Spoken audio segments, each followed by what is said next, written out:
जलद कुमार तिवारी सर हैं, मनीष सिन्हा सर हैं, बच्चन पांडे सर हैं और अवध बाबू हैं जो हम लोग के पुराने क्यूरेटर रहे हैं।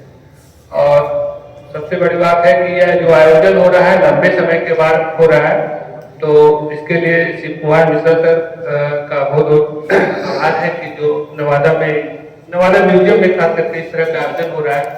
और यहाँ पे नवादा से भी काफी संख्या में जो कि इंटरेस्टेड लोग हैं पुरातत्व से, इतिहास से, तो लोग आए हुए हैं।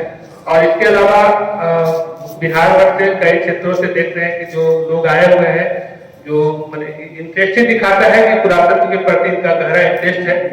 तो यहाँ पे हम बातों को और ज्यादा बढ़ाते हुए नहीं नवादा के बारे में कुछ बात रखना चाहेंगे, क्योंकि नवादा एक बिहार का हिस्सा है, इसको ऐसे लिया जाए। क्योंकि 1865 में जब गया अनुमंडल बना, तो इसलिए बता रहे हैं कि क्योंकि नवादा की हम बात करेंगे तो नवादा क्या है समझने। तो 1865 में गया अनुमंडल बना, उसके पहले बिहार जिला के अंदर नवादा था और उसी में नवादा भी एक हिस्सा था। और 1865 के बाद से गया जिला का हिस्सा रहा, अनुमंडल के रूप में रहा। और 26 जनवरी 1973 को नवादा एक जिला के स्वरूप में सामने आया। तो इसको प्रगति का ही स्वरूप माना जाए और एक भाग है, लेकिन ये एक छोटा भाग है। 50वां साल होने जा रहा है, 26 जनवरी 2023 में 50 साल हो रहा है। और संयोग से इस म्यूजियम का भी 50 साल होने वाला है। तो अगर म्यूजियम की बात करें, जो आज म्यूजियम शायद आप लोग देखे नहीं होंगे, जो नहीं देखे होंगे वो देखिएगा भी, हमारा वीडियो उसी पे था, तो शायद प्ले होगा तो बाद में दिखा दिया जाएगा। लेकिन हमारा ये बताना है कि जो म्यूजियम में जो देख रहे हैं करीब 5000 से ज्यादा कलाकृतियां हैं और जो दुर्लभ है, तो बिहार में नहीं देश में ऐसी कलाकृतियां एक जगह पे बहुत कम जगहों पे मिलेगी। और क्योंकि ये बहुत ही छोटा सा प्रयास में बहुत कम समय में ये सब काम किया गया है और इसमें आम लोगों का सहयोग था, क्योंकि ये जनता के सहयोग से कह सकते हैं कि जन सहयोग से बना था। इसमें सरकारी अधिकारी जरूर थे, पहले जिलाधिकारी नरेंद्र पाल सिंह थे, उनका एक रुचि दिखाता था पुरातत्व के प्रति, इतिहास के प्रति, और उसी का नतीजा है कि आज हम लोग इन सब चीजों को देख रहे हैं। हमें देखने में लगता है कि ये सब चीजें ऐसे ही है क्या है, लेकिन जब आज एक जगह कलेक्शन है तो उसको अगर कालखंड में देखिएगा तो प्रागैतिहासिक काल से लेकर के मध्य काल तक के, उसके बाद कह सकते हैं कि अभी तक के काल की चीजें यहाँ पे मौजूद है और जो आपको देख सकते हैं, उससे आपको इतिहास को समझने में मदद मिलेगी। अगर हम नवादा की बात करते हैं तो नवादा का 44, जैसे यहाँ पे अवध बाबू बैठे हुए हैं, एक नवादा पुरावशेष करके किताब है, उसमें करीब 44 स्थानों गांवों का जिक्र है। लेकिन क्योंकि एक प्रयास किए हैं, अपने लेवल से किए हैं और क्योंकि एक लंबे समय से हुआ है, लेकिन अगर उसको देखा जाए तो यहाँ पे 1199 गांव है नवादा जिले में। और अगर कुछ गांव को छोड़ दें तो आधे से अधिक गांव में कम से कम पुरातत्व महत्व की चीजें आज भी मौजूद है। और इसका उदाहरण के तौर पे देखिए कि जब जल जीवन हरियाली के तालाबों की खुदाई हो रही थी तो कहीं से विष्णु की मूर्ति मिल रही थी, कहीं से राम की मूर्ति मिल रही थी, कहीं से सूर्य की मूर्ति मिल रही थी। उदाहरण के तौर पे हम बता रहे हैं कि जैसे सवाई में विष्णु की मूर्ति मिली, चैनपुरा में विष्णु की मूर्ति मिली, चंडीनमा में विष्णु की मूर्ति मिली। इसी तरह से बदरपुर नरहट में है, वहां पे श्री राम की मूर्ति मिली। कई काल खंडों की और काफी प्राचीन मूर्तियां मिली। और जहां तक संजोने की बात है तो उसपे तो चूंकि जो यहाँ पे परंपरा है, तो जहां से लोग उठाते हैं उसका पूजा पाठ करते हैं, बाद में गायब। जैसे आपका समय वाला मूर्ति गायब हो गया, हम लोग उसको खबर भी बनाए थे, लेकिन बाद में पूजा पाठ लोगों ने किया फिर गायब हो गया। तो संरक्षण की बात है, वो अलग बात है। लेकिन अगर देखें तो ये पुरातत्व के दृष्टि से काफी महत्व है। यहाँ पे 5000 है, हमको लगता है कि पूरे गांव को अगर जो है तो 50,000 से ज्यादा मूर्तियां नवादा जिले में बिखरी पड़ी है, नवादा के भौगोलिक स्थिति। इसको और अगर देखें तो यहाँ पे कई, क्योंकि गांव तो बहुत है लेकिन हम कुछ गांव की चर्चा करना चाहेंगे। जैसे अफसर एक धार्मिक विश्वविद्यालय का केंद्र था, यह एक तरह से पुरातात्विक साक्ष्यों में लिया गया है। उत्तर गुप्त काल में वहां पे एक धार्मिक विश्वविद्यालय का स्वरूप था और वहां पे काफी मूर्तियां, हर धर्म की मूर्तियां, हिंदू की जो मूर्तियां हैं, शिव हैं, सूर्य हैं, विष्णु हैं, खास करके विष्णु की मूर्ति, तो वहां पे दुर्लभ मूर्तियां हैं। और वो गढ़ में एक अवशेष था जो कि श्री राम भगवान का जो वन गमन से लेकर उसके बाद फिर लौटने तक का चित्रित था, जो कि आपको अब देखने को नहीं मिलता है, वो कहानी हो गई है। तो इसी तरह से पार्वती है, और बौद्ध दृष्टिकोण से काफी महत्वपूर्ण है। वहां पे स्तूपा था, अभी भी है, स्तूपा है, एक गुफा है, उसमें 42 लकीर है, जिसके बारे में कहा जाता है कि भगवान बुद्ध और इंद्रसाल के बीच वार्तालाप हुआ था और 42 सवालों का जवाब दिए थे। तो इस तरह से देवनगढ़ की अभी चर्चा हो रही थी, तो हम देवनगढ़ के बारे में जो हम लोग पढ़े हैं अभी तक, क्योंकि यह बात मतलब नवादा का सबसे प्राचीन साइट अगर कह सकते हैं तो देवनगढ़ है, क्योंकि वहां पर ऐतिहासिक काल का साक्ष्य भी मिल चुके हैं। क्योंकि वहां पे जो पहले मट्टी के बर्तन में जो खाना वाना जो मानव का जैसे इससे विकास हुआ है, विकास के लिहाज से, तो उत्तर कृष्ण मालिक में जो हाथ मिले हैं ये आपके म्यूजियम में पड़ा हुआ है। और कई चीजें जैसे एकांता, बलराम और श्री कृष्ण वासुदेव, ये 3 मूर्तियां 1960 के दशक में मिली थी यहाँ पे, जो कि पटना म्यूजियम में है, अभी भी संग्रहित है।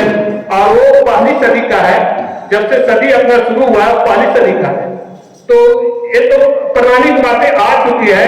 और इधर हाल में जो खुदाई शुरू हुई थी, तो हम लोग को भी बड़ी उम्मीद थी कि कुछ इसमें नई बातें सामने आएगी और हम लोग इसको थोड़ा लोगों तक बताएंगे या लोग समझ पाएंगे। यह बात बहुत ही दुख की बात है कि यह रिपोर्ट पब्लिश नहीं हो पाई, लेकिन हम जो जानकारी ले पाए उसमें इतना बात जरूर सामने आया कि ये नगरीय सभ्यता का अवशेष है। वो एक बड़ा नगर था और उसके बाहर में चारों तरफ से फोर्टिफिकेशन वाल बना हुआ था। तो ये सब चीजें बात आई है। और एक प्राचीन मंदिर जो उस समय हुआ करता था, उसका भी मिला है, स्वरूप मिला है, अभी भी वहां पे है, उसको शायद ले गए हैं। तो इस तरह से देवनगढ़ के बारे में अभी बहुत कुछ किया जाना है, लेकिन जो जानकारी मिली है वो इतना तो जरूर है कि वो पाषाण काल से लेकर पाषाण काल 1वीं सदी का तो प्रमाणिक चीजें आ चुकी है। और उसके पहले जो मिला है उत्तर कृष्ण मालिक जो विद्वान है वो सब मिला है। तो और इन सब चीजें इस तरह से कई गांव है, जैसे सकरा, तो आपके शंकर भगवान की काफी मूर्तियां मिलती है। इस तरह से और कई गांव अनगिनत गांव, तो खेरा है, खेरा गांव में ढेर सारी मूर्तियां मिलती है। आज भी वहां पे करीब 50 से ज्यादा मूर्तियां एक जगह पे एकत्रित है। तो अगर आप इसको इस कालखंड से हम देखते हैं, तो अगर रामायण काल में भी इस तरह, रामायण काल में कहा जाता है कि जब कई घुस गए, हालांकि सब कथा पे है, प्रमाणिक बात तो नहीं है, लेकिन जो कथाओं में है, तो उस कथाओं पे बात करते हैं तो कई को उपहार के रूप में उपहार जब मांगा गया था, तो उपहार के रूप में मगध से कोई गिफ्ट दिया गया। तो हालांकि तो काल्पनिक बात है, उस पर नहीं, लेकिन सीतामढ़ी एक जगह है जिसको कि लोग सीता के निर्वासन स्थल ही मानते हैं। लेकिन ये मौर्यकालीन, इसको अगर पुरातत्व की दृष्टि से देखा जाता है, इसे मौर्यकालीन माना जाता है। इसको राजा दशरथ के द्वारा बनवाया गया था, और मौर्य काल के जो राजा दशरथ थे उसके द्वारा बनाया गया था। चूंकि पॉलिश उसी नेचर का है, और इस तरह का पॉलिश आपको बनावट की जो गुफा है जहानाबाद में वहां मिलता है। और इसी तरह से कई चीजें हैं जो कि कम शब्दों में कहना थोड़ा मुश्किल है, लेकिन जितना ध्यान में आ रहा है वो बात हम बता रहे हैं।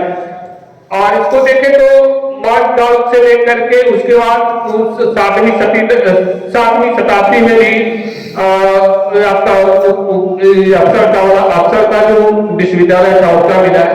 अब कुल मिला के हम देखें तो यहाँ का जो भौगोलिक परिस्थिति है वो भी कई मायने में महत्वपूर्ण है। आपको नदी, जो सकरी नदी हम लोग देखते हैं, तो उसके दक्षिणी भाग में देखेंगे कि आप शिव जी की बहुत मूर्तियां, शिव जी की प्राचीन मंदिर मिलते हैं, और उत्तरी भाग में विष्णु का।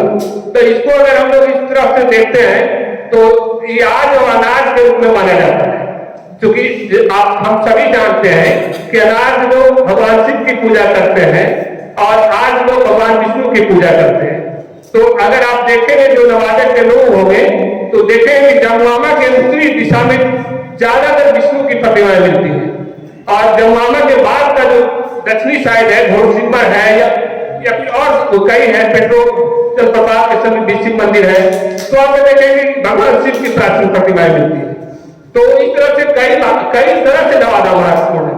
और नवादा के बारे में अगर मुख्य बात बताना चाहें तो ये सबसे बड़ा बात है कि इसमें सद्भाव समन्वय का काफी प्रतीक है। जैसे आप नीचे में देखेंगे तो आपका हरिहर की प्रतिमा मिलेगी। हरि और हरि यानी विष्णु और हर बने महादेव, तो एक दोनों का समन्वय है। मतलब कि एक होता था, समय भी होता था कि हम इनके मानने वाले, हम उनके मानने वाले, तो वहां तो समन्वय का प्रतीक माना जाता था। और समाज और महारत, वहां पे गांव में भी अभी वो देखने को मिलेगा और महारत और गांव समाज दोनों में मिलेगा। और यहाँ जो दो प्रतिमाएं हैं आप देखेंगे कि दोनों में शिव और हर का, मान हरि और हर का समन्वय आपको देखने को मिलेगा। तो ऐसी मूर्ति बहुत कम मिलती है। दूसरी एक और बात बताना चाहेंगे कि मगध में हम लोग सूर्य भगवान की जो पूजा करते हैं तो कई नामों से करते हैं। तो उसमें सूर्य नारायण कहते हैं। तो सूर्य नारायण कहने का मतलब है कि नारायण हम लोग विष्णु को कहते हैं और सूर्य का जो प्रकृति का एक पूजा है, तो उसका भी समन्वय यहाँ आपको देखने को मिलेगा कि जब पूजा देखिएगा क्योंकि नारायण का जो सैया स्थल है वो तालाब को माना जाता है। तो आप देखेंगे कि जब तालाब की खुदाई होगी तो विष्णु भगवान की मिलती है।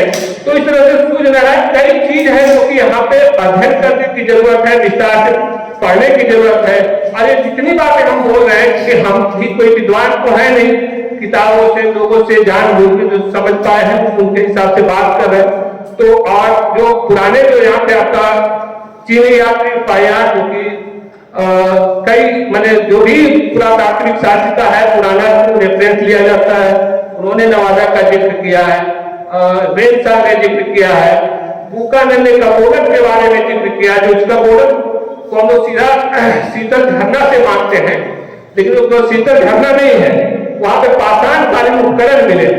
तो इस लिहाज से भी बहुत महत्वपूर्ण है क्योंकि म्यूजियम में संग्रहित भी है। तो और बुकानंद 1912 में आया था, उन्होंने उस बात का जिक्र भी किया है कि यहाँ पे बड़ा गड्ढा था। तो इस तरह से कई मेजर कीटो, ब्रोडले, ब्रेगलर, कनिंघम जैसे कई लोग, कई विद्वानों ने नवादा के रेफरेंस से मिलता है। और एंटी कुरियर डुएल्स इन बिहार, तो उसमें भी देखिएगा तो नवादा के कुछ साइड का जिक्र मिलेगा। और जो नवादा का जो गजेटियर है, जो गया गजेटियर के नाम से है, अलग से गजेटियर छपा नहीं है, 1957 का गजेटियर है, तो उस गजेटियर में भी नवादा का जिक्र आपको मिलेगा। तो नवादा कई मायने में महत्वपूर्ण है, उस पर काम होना, बहुत काम होना बाकी है क्योंकि पुरातन यहाँ तो जन सवालों को लेकर के लोग सवाल नहीं उठा पाते हैं, पानी को लेकर, बिजली को लेकर के, आई तो पूरा तत्व है, इसको तो कोई निर्जीव चीज समझता है, जो पढ़ने वाला लोग है उसको भी हल्के में लेता है। तो हम यहाँ पे लोगों से ही आग्रह करेंगे, जो हमारी समझ थी कि इस दिशा में बहुत अध्ययन करने की जरूरत है और इसे आगे बढ़ाने की जरूरत है। और हम नवादा म्यूजियम पे एक वीडियो बनाए हैं और हमारा अपना शौक है, तो अगर होता है तो उसको देख लीजिएगा तो नवादा म्यूजियम के बारे में शायद समझ के लिए हो सके। धन्यवाद।